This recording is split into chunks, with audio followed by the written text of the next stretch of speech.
Welcome back to another episode of the ASUN Gameday podcast. And I don't know about you, but I'm extremely excited for ASUN basketball right now. It's the best I've seen it early on. Number one weekend, don't want to overreact, but I'm probably going to overreact. I mean, it's good, right? What's good is good. You can't deny it.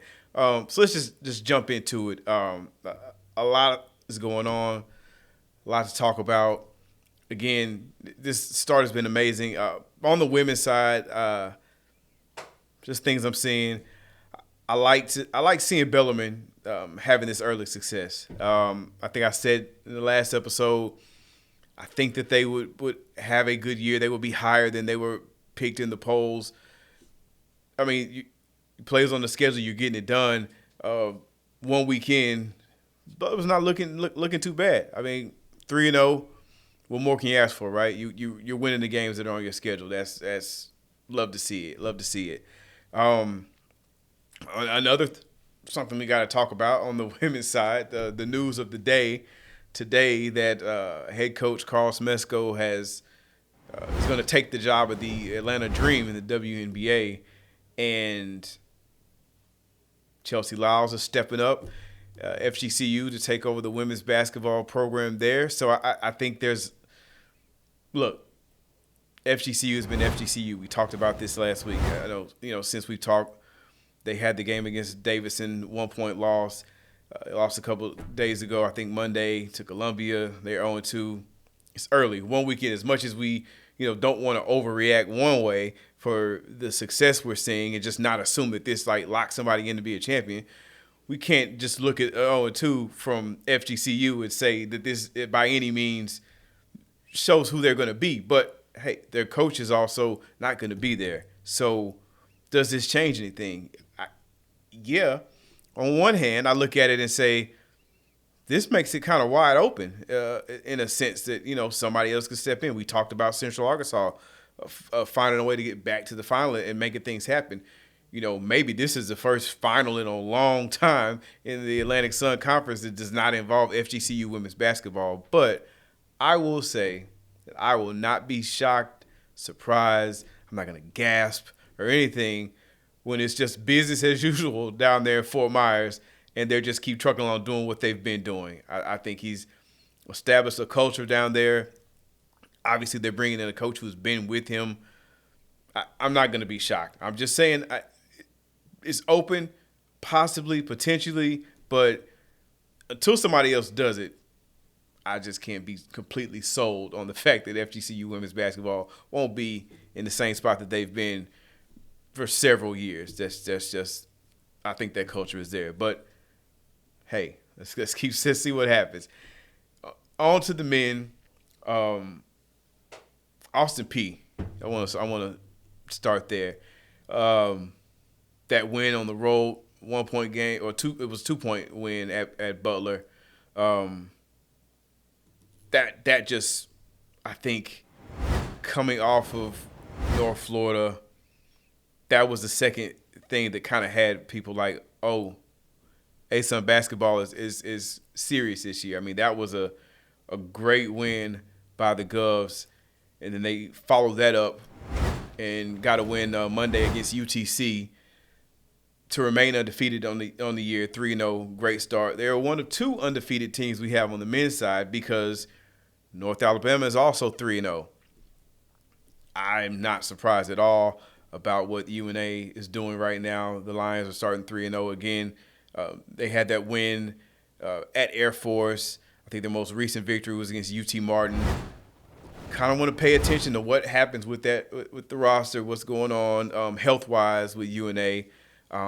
Obviously, we want to see them at full strength moving forward, but so far, one weekend, North Alabama has been impressive. Again, I'm not really surprised about that. So excited to see what they do moving forward.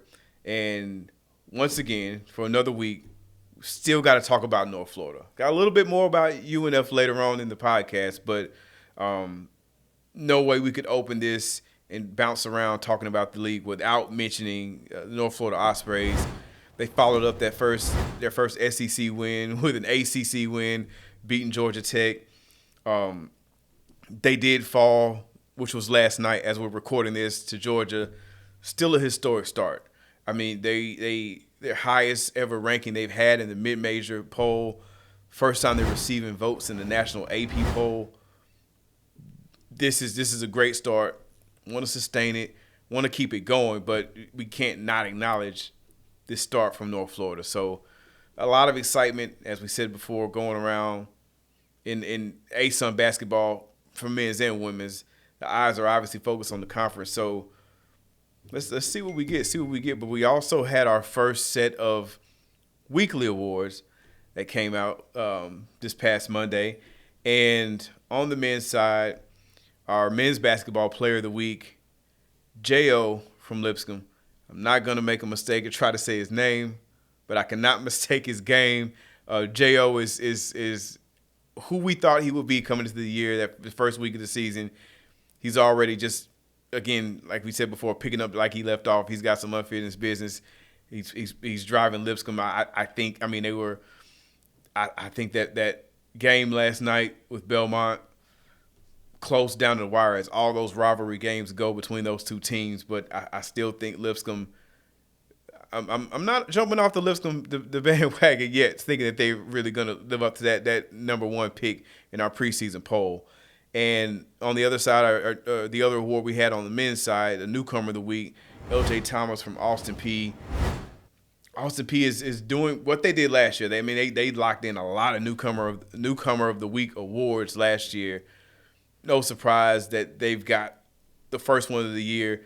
Obviously a good week for the team. And then, Corey Gibson is bringing in talent to Clarksville, which is evident by them just, not missing the beat and looking to get themselves right back to the ASUN championship final. The women's side, we had Haley Harrison and Aaron Toller from Bellarmine, who won. Harrison was player of the week, Toller newcomer of the week. We mentioned it before.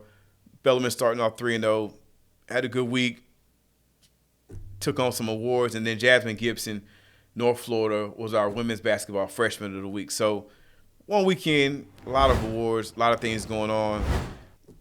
I can't wait to talk about it more. So we're going to take a quick break, and we'll be right back, and we're going to jump into something I held off 1 week on. But now I get to be unreasonable. It's time for some power rankings. We'll be right back. From the bluegrass of Kentucky, the Arkansas River, to the beautiful beaches of Florida. From the bustling streets of Nashville to the soulful sounds of Muscle Shoals and its vibrant cities. Fueled by growth, the Atlantic Sun operates in the fastest growing region in America and broadcasting in over 20 million homes. We're everywhere you want to be, with access to 9 of the nation's top 80 media markets, including an impressive 6 in the top 50. Our 12-member institutions provide every collegiate experience, from public to private to faith-based. All of our member institutions are located in the top 30 states with the most rapid growth, including 8 members located in the top 6. From the beaches to the mountains, the Atlantic Sun is the destination. Welcome back. It's time for me to either sound like an idiot or maybe just lay some things out and Patrick just says, you know what you're talking about. I don't know. Let's try to make it happen. But it's time for the power rankings. Let's start with Patrick. Men's or women's first? Men's. Men's it is. Just to build the excitement, we're going to go from 6 to 1. Number 6 is Queens. It's early. It's one weekend. I don't have a whole lot to say about anybody right now, but I do think Queens is 6 on the men's side. 5 will be EKU. I think they were very competitive in that Clemson game. So I put them at 5 right now. 4 is Lipscomb. Have stumbled a little bit, but as I just said earlier, not completely jumping off the bandwagon of the Bisons right now. 3 is North Alabama. Undefeated, strong start to the season. Our other undefeated team, Austin Peay, is 2. I don't think it could be considered controversial that my number one team obviously is North Florida. If you've been paying attention to what I've been saying so far, they aren't undefeated. They are ranked higher than two teams who have not lost yet. But the games that the Ospreys have won, I think speak for themselves. So that's our men's power rankings. On to the women. I've got Stetson at 6. I think it's been an okay year for the Hatters. I mean, they had a challenging game fresh out of the gate against Miami. It's early. Stetson at 6. North Alabama at 5. Central Arkansas is at 4. Could be a bad spot.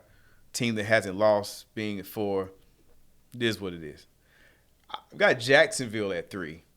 I think Jacksonville looked really good against Miami.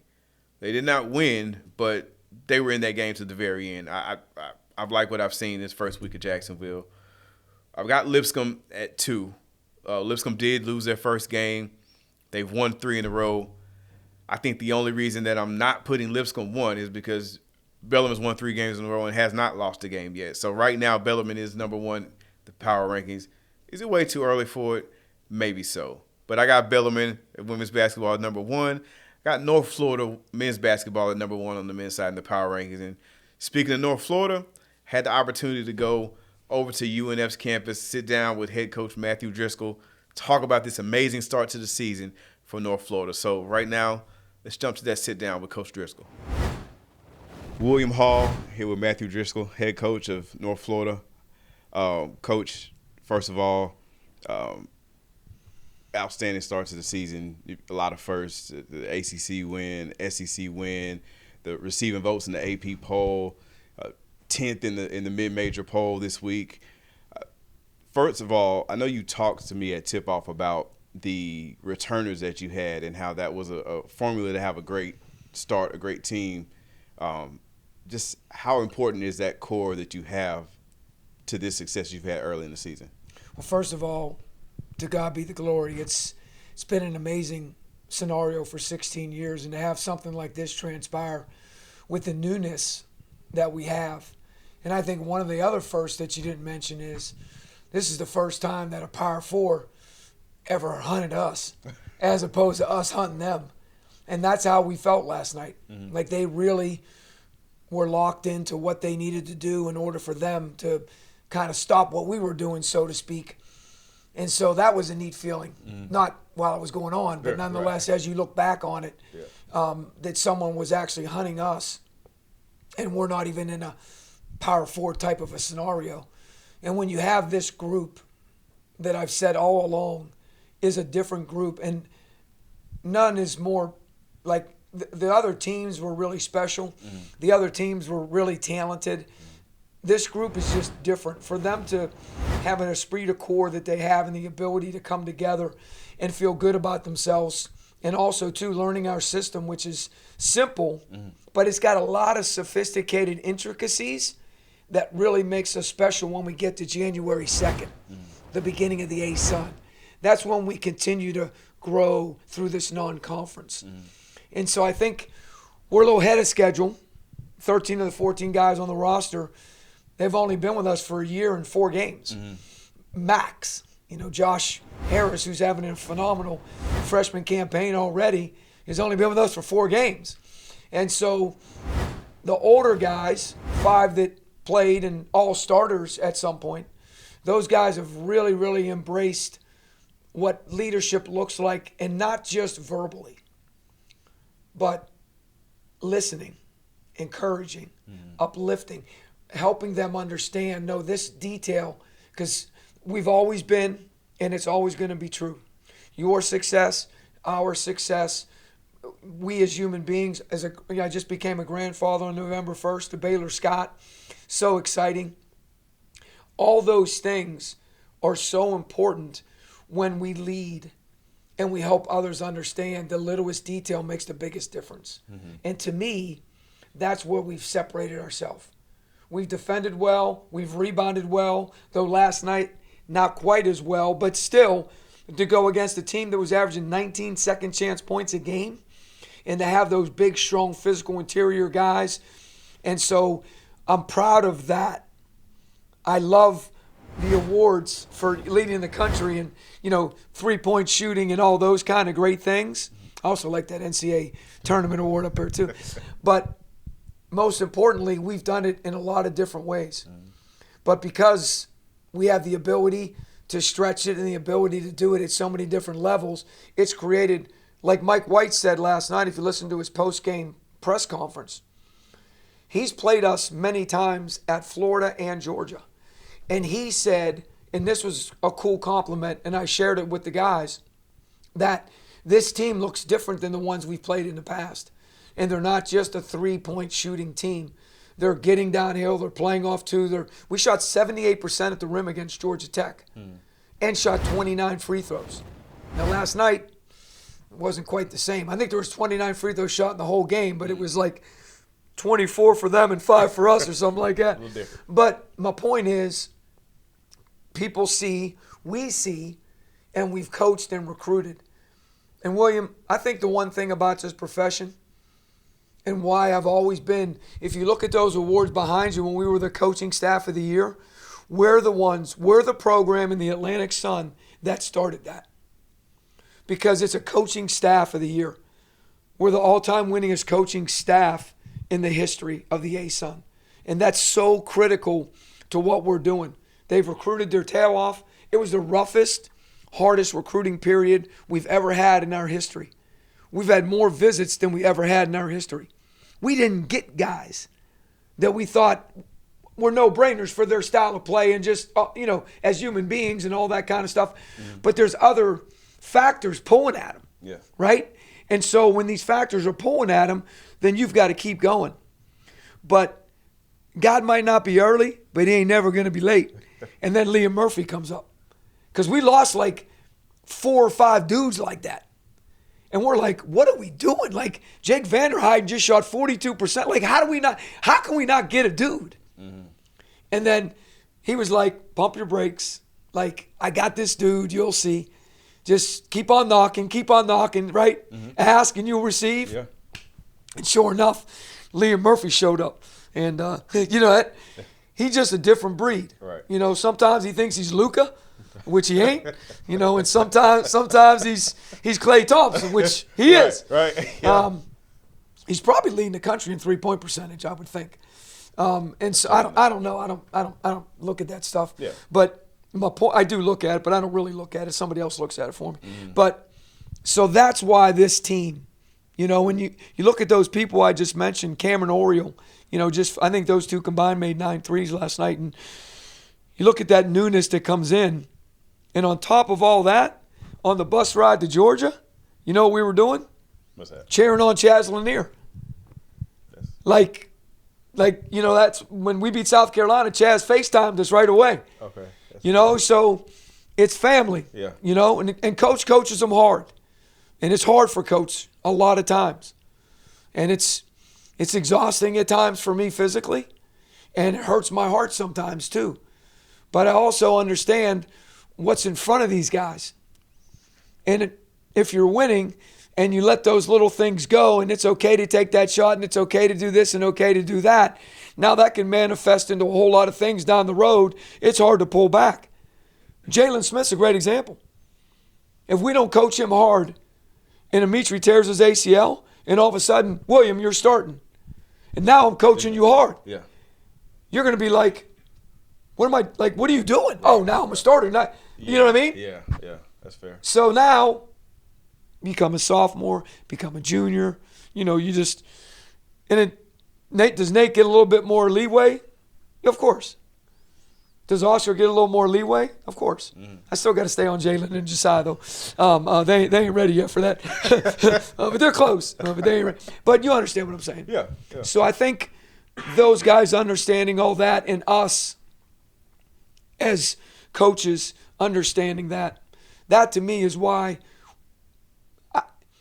in a mid-major program, and I know your mid-major pool you were talking about, do you see who's number 1? Yeah. Do you know the last time that graphic has been changed? That part of it? I don't even know. They've had to be number 1 for all 16 years I've been here. Right, yeah. That guy makes more money than we have in our basketball budget. That guy makes more money. That guy probably makes a third of our athletic department budget, right? Yeah. And he's a mid-major. That's what they say. Yeah. That's what they say. Yeah. But my point is, you talk about that aspect of it, and I'm not sure. You'd have to go back and look this up. I know Brock doesn't want another thing on his plate right now because, like everything else in life, we want to make sure that we support our own, right? So men's soccer, right? Take care of business. Because you know what? Things happen. If we beat Austin Peay, North Alabama beat Lipscomb, we're going to have a home game. Yeah, it's coming back here. In the semifinals and a chance to go to the championship, right? Men's soccer, take care of business. You never know what's going to happen. And now men's soccer gets to host the championship game. They go in the NCAA tournament. Like, I can resonate with that. 6,155. Like, I know what that's like. And so excited for that aspect of it. But when you look at that, I'm not sure a mid-major team, you'd have to go back and say what team did what we just did in the first week. With everything we have surrounding us. Yeah. And everything we have on the team. And ain't like we old and together, you know what I mean? Right. So that, in and of itself, should send a large message. I'm sorry. Yeah. Should send a large message. Yeah, no, it's definitely special. It's definitely special. And I want to go back to something you said about being hunted. That, you know, the team's ready for you to come in and want to be the one. Like, when you're going through that process of getting the team ready for that game, how does it kind of change to know that you're coming to this not the underdog, but like they want that challenge that we're bringing to them? Well, you beat South Carolina, so you already got an SEC win. You just beat Georgia Tech and in-state, who they're going to play this weekend. Yeah. And I say this with great respect. Football just lost. They did. And so, like, there's a lot of things. And I don't think their athletes think of it that way, but I definitely believe that other people are. And so it even heightens it even more. Like we can't stumble like this. I mean, football and them. And if it said Florida and not North, then everybody be jacked up, right? Right. And I probably didn't do a very good job, and that's my fault as a coach, because we always go in with the same persona. We always attack them the same way. And I don't really think I thought of us being the hunted, but I did expect, we did talk about them coming after us and their physicality and what they're going to do. You know, that's the other thing I told them in the timeout. You know, the rules change now. So the more they beat you, the better their net ranking. And so I'm on the Congress of the NCAA, of the NABC. So I sit on a conference call with every head of every league. And some of them, guys we play. So I know they're trying to win by 50. As a matter of fact, I caught a guy on TV and tape already this year. He didn't do this when he was talking to his assistant. And literally said, what was the score at halftime? Assistant told him. And then he said, I can't verbatim it, but I'm a pretty good lip reader. Those are not good enough numbers. We have to win by 50 or more. Like, that's what he said. Yeah. That's the mentality going into that. So, like, it is what it is, right? And I told the guys that. Just so y'all know, we were down 18. Just so y'all know, they're going to try to beat you by 50. I mean, he had his dudes in there at the end of the game. Like, they're going to try to beat you by 50 because every point they beat you by, it helps their net. Now, thankfully, that worked in our favor. It motivated our guys, and our guys cut it to 9 with 10 to go. And so I think because of the landscape and because of the way things are transpiring, when you play at the University of North Florida, because of the last 11 years, right, always in the top half, 4th or higher 8 times, 3 championships, right? So when you're that team, everybody wants to beat you. They see the banners. They see all the love. You know, everybody wants to beat you. I don't think they don't think coach is not a good person and they like coach, but they want to beat you because you got that sexiness, you got that look to you, right? And so we've been hunted for a while, but never by no Power 4. Yeah, it's different. It was different feel. Yeah, it was different feel, but great experience because you know what? We got 2 more left. Yeah. So moving forward, finishing out non-conference and going into conference play, I know it's early, but what could this first week set up for UNF moving forward? Well, it's like everything else in life. What have you done for me lately? Yesterday's history, tomorrow's a mystery, today's the greatest gift we have, right? And so it's always been here. It's always been our mantra. We've always worried about getting up, winning, and going to bed. And at the end of the day, let's just be 1-0. Because it's twofold. And I'm going to help the league out in this scenario. First of all, other teams in the league have won guaranteed games. So there's other people. Coach Shyatt, my mentor, was at the South Carolina game. He used to call those multivitamins. And you never wanted to get a multivitamin, have to take, because we were Clemson. We lost 3 in 1 year, right? And so, you never want to have to take a multivitamin, right? You want to be. Yeah. So our league other teams have also done a couple things, couple wins, whatever. And the fact that we got 2 in 1 week is special, like you said earlier. Right. And then the other thing is, and we talked about this at media days, Ognisevich, he was player of the week. Yes. So he wasn't even player of the year, but he was player of the year last year, and he didn't play. So, people don't know about these guys, right?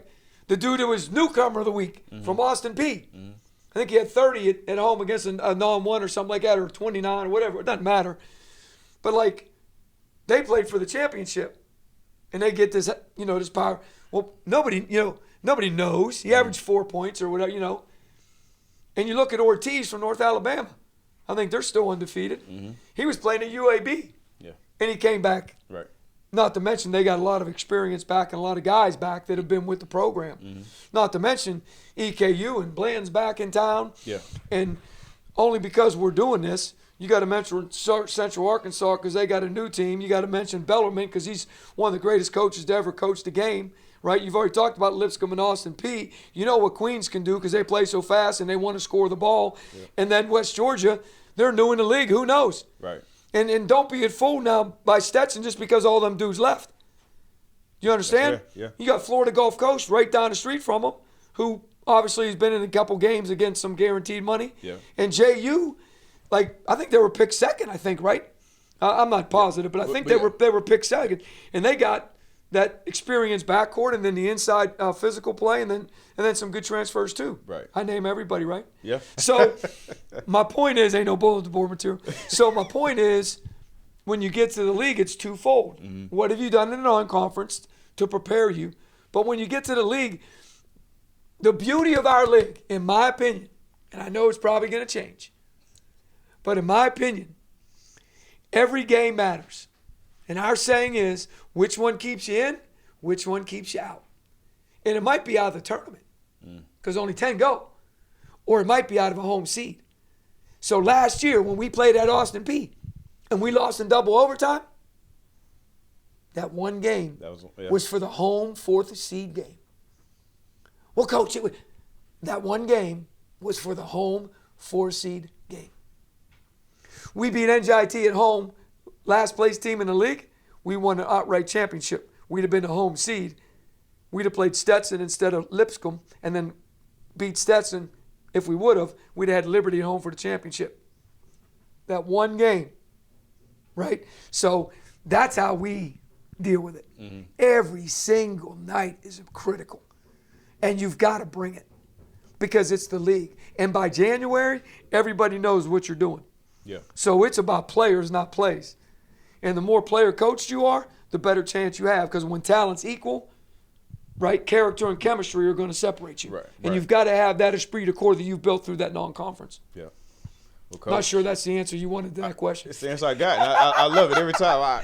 Obviously, it's always great to talk to you. It's nice to finally do it here in this building. How you love Florida? I'm getting used to it. I'm from Mississippi on the coast, so this is. Hold on. I'm used to this. So. Hold on. I understand the Mississippi in the South. Yeah. Yeah, but you from Gulfport? Yes. Oh, okay. So you right. We won a championship there. You nailed it right on the head. Riviera? Is that the downtown casino? Beau Rivage. Yep, that's where we celebrated. Yep. That's where we celebrated. That's where we had our ice cream for our championship when Southern Miss hosted us. We played at Jackson, the kid that played at LSU. Tariq, he changed his name. Chris Jackson. Chris Jackson. Yeah, Mahmoud Abdul-Roof. Right? We played at his high school. Okay. The tournament was at his high school. Yeah. So So Gulfport was cool. Yeah. It was cool. Florida's great. Obviously been here 16 years now, and I think Jacksonville. I think the more and more you're around, you're going to get a better feel to understand that it's really family driven, it's really friendly driven, and I think you're going to find the spirit, the vibe, and it's not island time. I'm not saying that. It's not like the Bahamas and Jamaica. I'm not saying that. Right.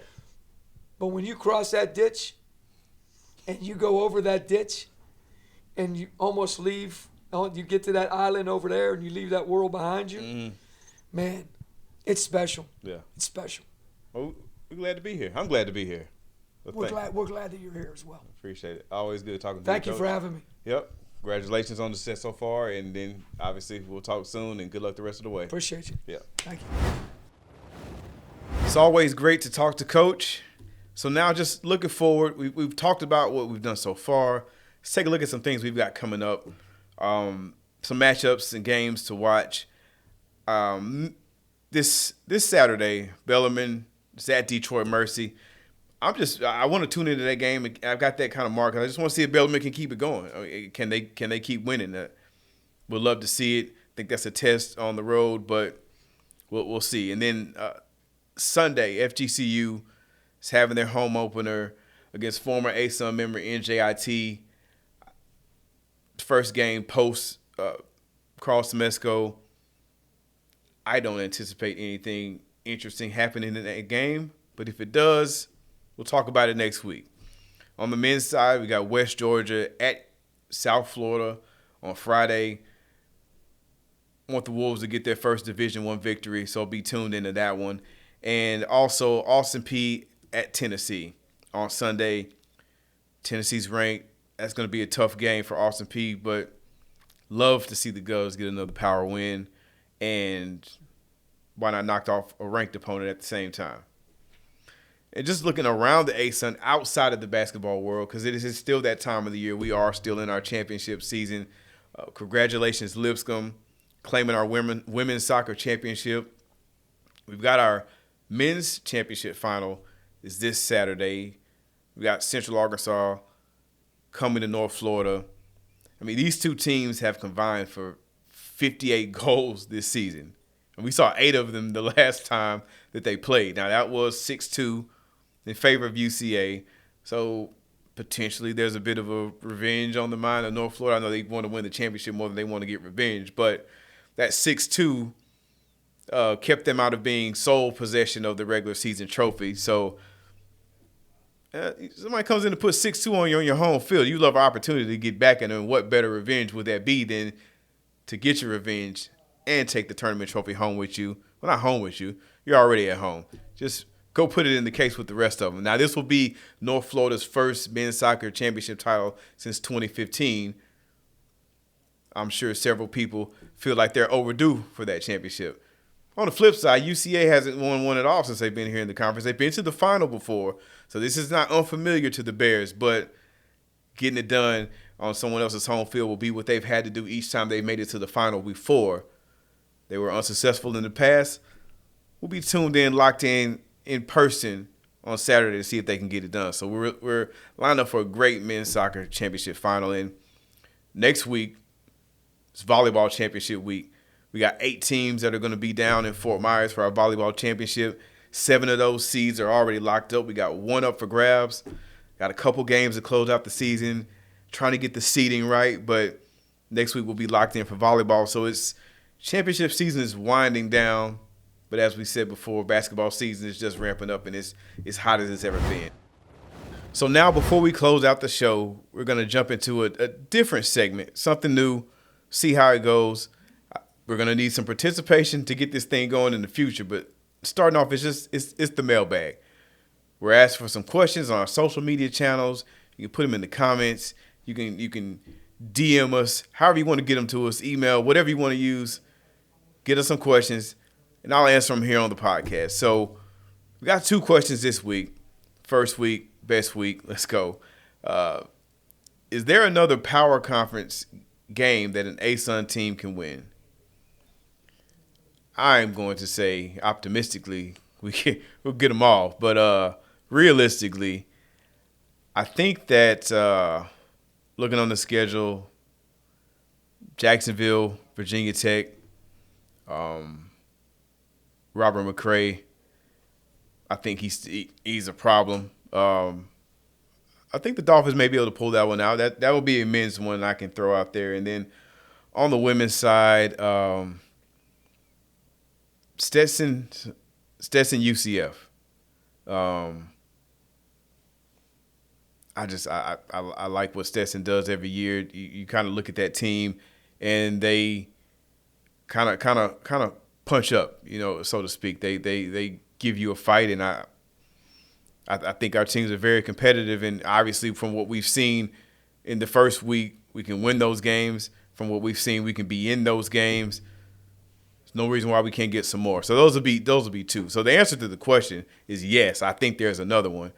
Those are 2 examples that I can just throw out there. Yeah. And then the other question, will the ASUN be a 2-bid league this year? Historically, the answer to that question, the answer to the question is this year. Historically, the ASUN has not been a 2-bid league. This year, I will say probably not. It's my honest answer. It's probably not. Is it probable? No. Is it possible? Yeah. I mean, if we keep getting 2 teams, right now we've got 2 teams receiving votes in the national AP poll. If you would ask me last week, will there be 2 teams that would be getting ranked in a poll? In that poll, I would have told you no, because probably not. But was it possible? Sure it was, and it happened. So I can't tell you that, that first week of March whenever early March when the selection show happens after we've had our ASUN champion crown in the first week of March, that we can't absolutely not have 2 teams in. I will say that I do not think that it is probable. That would be my answer. I think I answered that well. Probable no, possible yes. We'll see what happens. We'll also see you next week on the next episode of the ASUN Gameday podcast, and I could be coming back to you with some more improbable news that we pulled off across the Atlantic Sun Conference. I'm William Hall, signing off.